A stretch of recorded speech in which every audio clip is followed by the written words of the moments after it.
할렐루야. 남구로교회 중고등부 친구들을 주님의 이름으로 축복합니다. 오늘 저는 성령 충만을 받으라 라는 제목으로 하나님 말씀 전하도록 하겠습니다. 함께 읽을 하나님 말씀은 에베소서 5장 18절 말씀입니다. 제가 같이 읽도록 하겠습니다. 술 취하지 말라. 이는 방탕한 것이니 오직 성령의 충만을 받으라. 아멘. 우리 친구들, 이 코로나가 터졌던 그 초창기에 우리나라에서 크게 화제가 됐던 이단이 있죠. 바로 신천지입니다. 그래서 우리 각 교회 현관마다 이런 신천지 이단 출입을 금합니다 라는 이런 문구가 쓰인 경고문을 본 적이 있을 거예요. 이 신천지는 이만이라는 사람을, 교주를 성령님으로, 예수님으로 믿고 있는 종교인데 14만 4천 명을 전도를 해서 채우면은 신천지 천국에 들어갈 수 있다는 말도 안 되는 그런 교리를 전하고 있는 이단입니다. 근데 이 이단에 빠진 사람만 우리나라에 지금 한 30만 명 정도가 있다고 합니다. 이 이단의 특징은요, 안 믿는 사람을 전도하는 것이 아니라 지금 교회에 다니는 사람들에게 접근해서 그들을 빼내어서 유혹해서 데리고 갑니다. 그것도 전략적으로 거짓말을 모략이다, 전략이다 이렇게 하면서 거짓말로 사람들에게 접근을 해서 데리고 가고, 교회 안에 잠입해서 그 교회에서 6개월, 1년, 심지어는 몇 년 동안 함께 생활을 하면서 사람들을 한 명 한 명 빼내서 교회를 완전히 무너뜨리고 신천지 교회로 만드는 일들이 많이 일어나고 있습니다. 근데 이 신천지에서 나온 사람들의 이야기를 들어보니까 이 신천지 사람들이 아무 교회에 나와서, 그러니까 아무 성도들이나 접근해서 데리고 가는 것이 아니라고 합니다. 이 사람들이 공격하는 그 목표가 되는 사람들은 교회를 비판하는 사람, 평소에 원망 불평을 잘하는 사람, 교회에 왔다 갔다만 하지 실제로 말씀에 대한 기초가 없는 사람을 대상으로 공격하고 유혹한다고 합니다. 그러니까 주일날 예배를 소중히 여기고 또 늘 기도와 말씀으로 끼어있고 성령 충만한 성도들은 건드리지 않는다고 해요. 왜? 그 사람들도 그 성령 충만한 성도들이 절대 유혹과 공격에 흔들리지 않는다는 것을 알기 때문입니다. 그러면은 이렇게 성령 충만한 사람들은 이단이나 마귀도 공격을 하지 못한다고 하는데, 과연 이 성령 충만한 것이 무엇인지 오늘 말씀을 통해서 함께 살펴보고자 합니다. 이 세상에는 많은 종류의 사람들로 나눌 수가 있지만 세 종류의 사람들이 있다고 전도사님은 이렇게 생각을 합니다. 만약에 특수 카메라가 있어서 사람의 마음을 탁 찍을 수만 있다면은 한 이런 모습이 우리의 마음에 찍히지 않을까 생각이 돼요.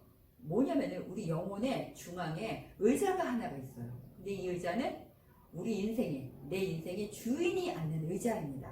근데 이 의자에 누가 앉느냐에 따라서 세 종류의 사람을 한번 좀 나눠볼 수 있을 것 같아요. 첫 번째 사람은 내 인생의 주인이 앉는 의자에 마귀가 앉아 있습니다.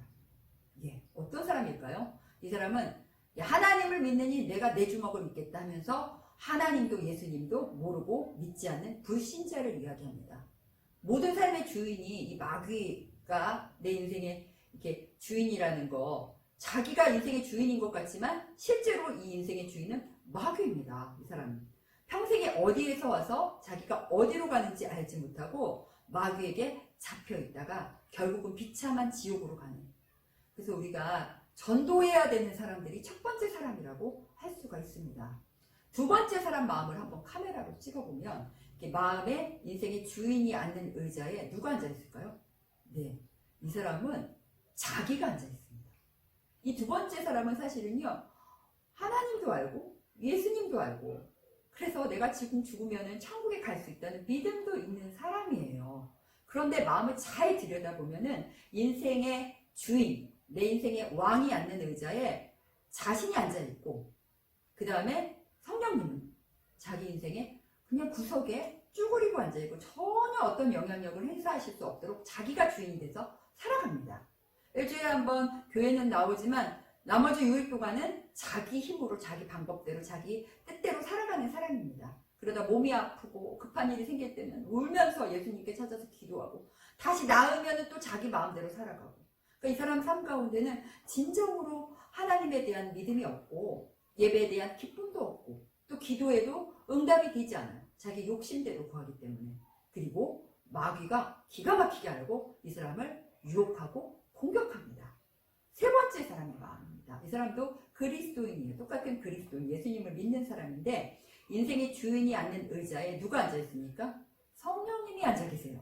전도사님은 성령님 그림을 어떻게 그려야 될지 몰라서 좀 특이하게 그렸는데 성령님이 그 주인의 의자에 앉아 계시고 자기는 그 옆에 있어요. 마치 어떤 종이 주인을 옆에서 이렇게 보좌하고 옆에서 돕는 일을 하는 것처럼 옆에 있어요.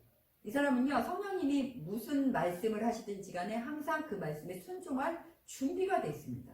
한마디로 성령님의 통치를 받는 사람이에요. 지은아, 성령님이 기도해라 이렇게 말씀을 하시면 네 하고서 순종하고 기도합니다. 또 엄마랑 티격태격 제가 싸울 때에 성령님이 마음 가운데 너 엄마한테 대들면 안 된다 그러면 제가 잘못했어요 하고 회개할 줄 아는 사람입니다. 이 사람은 늘 성령님의 인도함을 받기 때문에 어려운 일을 당해도 또 힘든 일을 겪어도 마음의 기쁨과 그것을 이겨낼 수 있는 힘이 있습니다. 그리고 늘 성령님, 예수님, 하나님을 사랑하기 때문에 예배가 기다려지고 그 예배에 정말 마음과 정성과 뜻을 다해서 예배를 드립니다. 그러니 성령님이 기쁜 마음으로 그 사람이 하나님께 구하는 것들을 응답해 주십니다. 이 사람을 만나는 주변 사람들이 야 너는 진짜 하나님의 사람이다. 하나님과 동행하는 사람이다. 이런 사람들의 고백이 나옵니다. 그리고 중요한 것은 뭐냐면은 마귀가 더 잘 알아요. 그래서 얘 마음속의 주인은 성령입니다. 그러니 얘를 건들지 마라. 성령님이 얘를 통치하고 다스리고 얘에게 힘과 능력을 주기 때문에 가까이 갔다가 우리가 큰일 난다. 마귀가 더 잘합니다. 그렇다면 성령 충만한 것은 무엇일까요? 성령 충만이 컵에 물이 가득 차 있는 것처럼 성령님이 우리 몸속에서 목구멍까지 가득 차 있는 것이 성령 충만함일까요? 예. 비유적으로는 이렇게 얘기하지만 실제로 성령 충만하다는 것은 예수님을 아까 세 번째 그림처럼 우리 마음의 인생의 주인의 자리에 성령님을 모시고 또 그분의 말씀 앞에 순종하면서 사는 것이 성령 충만한 삶이라고 할 수가 있습니다. 우리 마음에 성령님이 와 계시지만 인정하지도 않고 귀찮아하고 필요할 때만 뭔가를 요구하는 대상으로 성령님을 보는 것은 결코 성령 충만한 것이 아닙니다. 성령님은 어떤 힘이나 능력이 아니에요. 마치 우리 친구처럼 내 앞에 있는 사람처럼 기쁨과 슬픔을 똑같이 느끼는 인격적인 분이에요. 그래서 그분을 좋아하고 환영하고 인정하여 드릴 때 성령님께서는 기쁘게 우리 마음 가운데 거하시면서 우리를 인도하시고 도와주시고 통치하시는 분이라고 할 수가 있습니다. 기도를 많이 해서 쉰 목소리를 내는 것이 성령 충만한 것이 아니에요. 나는 봉사를 성가대에서 10년 했다. 그게 성령 충만한 것이 아니에요. 매일매일 매 순간마다 성령님을 내 인생의 주인으로 모시고 그분의 통치를 받는 삶이 진짜 성령 충만한 것입니다. 그렇다면 전도사님 어떻게 하면 성령 충만을 내가 늘 경험하고 유지하면서 살 수 있을까요? 먼저는 성령님이 싫어하시는 것들을 우리 삶에서 제거해야 되겠죠. 성령님이 싫어하시는 것들이 무엇이 있을까요? 바로 우리의 마음과 행동으로 입으로 지은 죄들을 성령님이 싫어하십니다. 그것과 함께 거하실 수가 없습니다. 그래서 우리들이 매일매일마다 우리가 죄 지은 것, 말로, 행동으로, 마음으로 지은 것들을 예수님의 보혈로 고백하면서 회개할 때에 우리 마음에 깨끗함을, 죄사함을 주시는데 성령님이 기뻐하시는 거예요. 그리고 그렇게 회개한 친구들은 성령님이 기뻐하시는 것들을 행해야 되겠죠. 어떤 것들을 기뻐하실까요?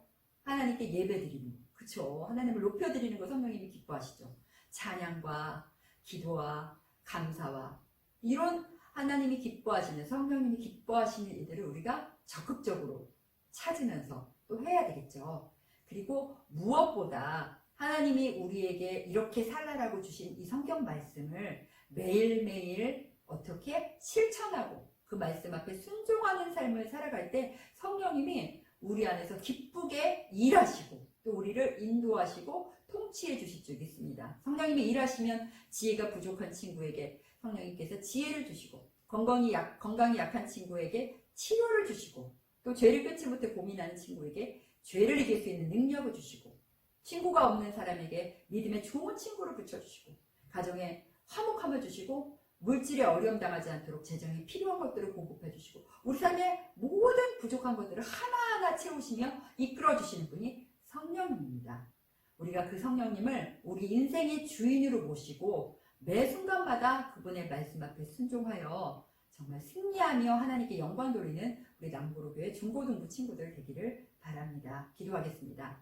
하나님, 오늘 성령의 충만함을 받으라라는 제목으로 하나님 말씀을 나누었습니다. 우리 사랑하는 친구들이 매 순간마다 성령님을 우리 인생의 주인으로 모시고 그분의 말씀 앞에 순종하는 믿음의 친구들 되도록 인도하여 주시옵소서. 예수님의 이름으로 기도합니다. 아멘. 이번 한 주간도 하나님의 말씀과 함께 승리하는 우리 친구들 되기 바랍니다. 할렐루야.